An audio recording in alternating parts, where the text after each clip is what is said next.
Hey guys, GP Jesus here to save your grades. This is the beginning of the macro series where we start to cover Unit 2 about the measurements of economic performance.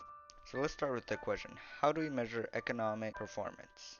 There are a few indicators that we can look at. One of them is being the productivity of a country. By its very definition, GDP, which you commonly see in the news, is the dollar value of production of all final goods and services produced within a nation's borders, given a specific time period.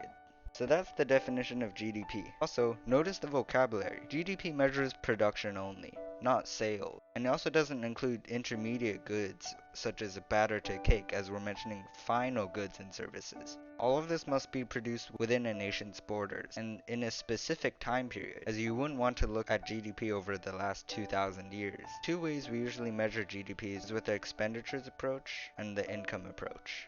The expenditures approach measures GDP through how much spending is going on in an economy, hence the name expenditures. There are four main factors to take account when using the expenditure approach, and it's all within this simple equation. So first we have C. What does C stand for? C is consumer expenditures, or consumer spending, which is essentially all goods and services sold to households. For example, buying toilet paper. That's an example of a consumer expenditure and would add to a GDP using the expenditures approach. Then we have I. I is investment expenditures, which is mainly the spending on capital by businesses. And to clarify, it's not investing like in stocks or bonds. Some examples include equipment, factories, or business inventory like a new house, which would count as an investment expenditure. Next we have G.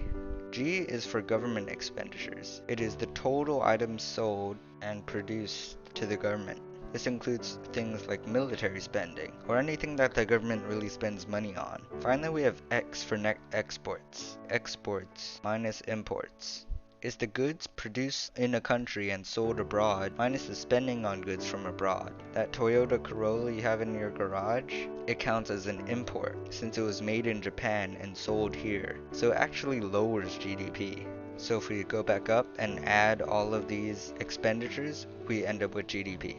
So that's one way to calculate GDP, which is also the main way that most people like to focus on. However, one form of measurement isn't as reliable as two, which the income approach helps provide a good check on the expenditures approach to validate the real GDP. In theory, the income approach should derive the same number as the expenditures approach, as if an item is produced, enough income has to be generated in the production process to equal the production cost. The spending on a good is equal to its production cost. This might sound a little bit confusing, but we'll use an example to help clear it up. So let's say we have Joe. He's a proud Republican who produces Hillary Clinton hating pamphlets for a living, which also explains why he's structurally unemployed. We'll get to that later. To produce such pamphlets, he has two manufacturers. One is a paper manufacturer and the other is an inker. So between these two, each pamphlet costs $10 to produce. They get the money of those $10. And the paper guy, he receives $3.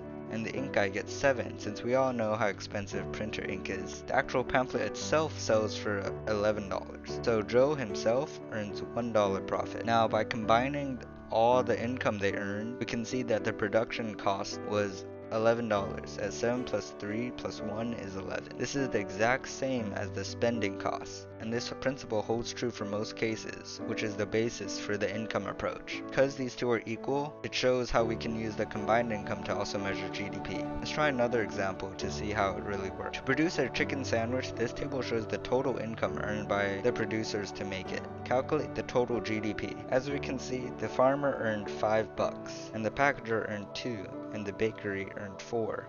If we add all of these together, 5 plus 2 is 7, plus 4 is 11. You got it? If you've passed grade 3, then I assume that math wasn't too challenging. So that essentially covers the two main ways we measure GDP in AP macroeconomics. But if the unit were that simple, this wouldn't be considered an AP. Let's cover some of the additional topics that you'll need to know for the exam to get an A. So since GDP relies on productivity, with a method like the expenditures approach, what happens if America went full Zimbabwe mode and made Bill Gates' 20-digit bank account seem worthless? I mean, have you seen their $100 trillion bill? Higher prices would distort our measurement, as if we have a piece of bread, it usually costs $3, but now costs $6. The price has increased, and so has your spending since you don't have to pay more money to buy the bread. Has productivity increased? It's still only just one bread. So GDP has a countermeasure to this. It's called an adjustment for inflation. Since price is proportional to GDP, price can really distort GDP and make a country seem more productive than it really is. We have some countermeasures to this. One way to calculate GDP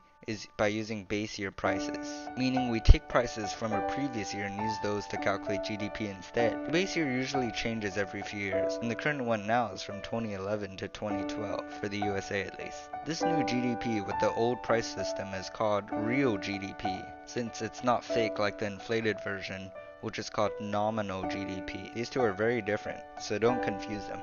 Real GDP is much more accurate at judging a country's productivity, while nominal keeps the inflation and can make a country seem more productive than it really is. Let's try an example problem. So if we look at this table, we have the current prices, let's say it's 2020, because we have 2020 vision. And you also have 2005, which actually let's make that 2015. Back in 2015, pizza cost $5, but now it costs $6. So if we use 2015 as our base year, you can see that the total cost for your spending would be 20, 5 times 4. And then for cake, the increase is dramatic. Using the base year, it's 30. However, using our current year, it's 45. And you might encounter this, but of years in real and nominal GDP, if for, let's say, in our case, it's 2015, the real will equal the nominal. Real will use the same price system as the nominal. So just a heads up for that part. However, even if we use real GDP, it really doesn't tell us that much for the productivity of each citizen. This leads us to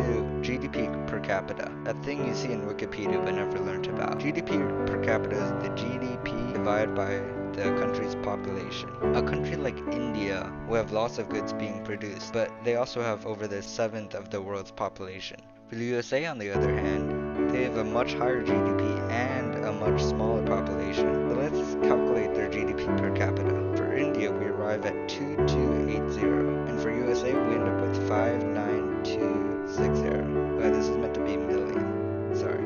From this difference, we can see that each citizen of the US is much more productive than of India, and this highly reflects the standard of living for both countries. USA is a first world country, while many in India still live in deep poverty. So that's the different types of GDPs. But in the exam, you'll also face some very common questions on uncounted items to GDP. One of the main uncounted things is the underground economy, which is the unmeasured activity that doesn't go into the market and isn't recorded. One obvious example is illegal activity, because drug traffickers wouldn't want you to know about their recent transactions. Another is activities that households do themselves. When you were little, your parents might have cut your hair for you into some cringy little bowl cut, insert traumatizing flashbacks. However, your parents, unlike the barber, aren't getting paid for this, and therefore won't have their service added to the GDP. With all these unmeasured activities, some estimate that the underground economy itself might even make up 30% of the official GDP, but that's just an estimate. Here are some other uncounted items in GDP, ones you definitely encounter in the test. For second-hand sale questions, a question usually say that your cousin sells you a 3-year-old car for $300 and asks if it will count to GDP, and you, without watching this video, will assume, oh, it counts as consumer spending. Yes, it does count to GDP, but no, it does not. The year that car was produced, it was already added to GDP. So since this is 3 years old, it was already added in 2017. And adding it again in 2020 would just be double count, and that's inaccurate. We don't like inaccurate.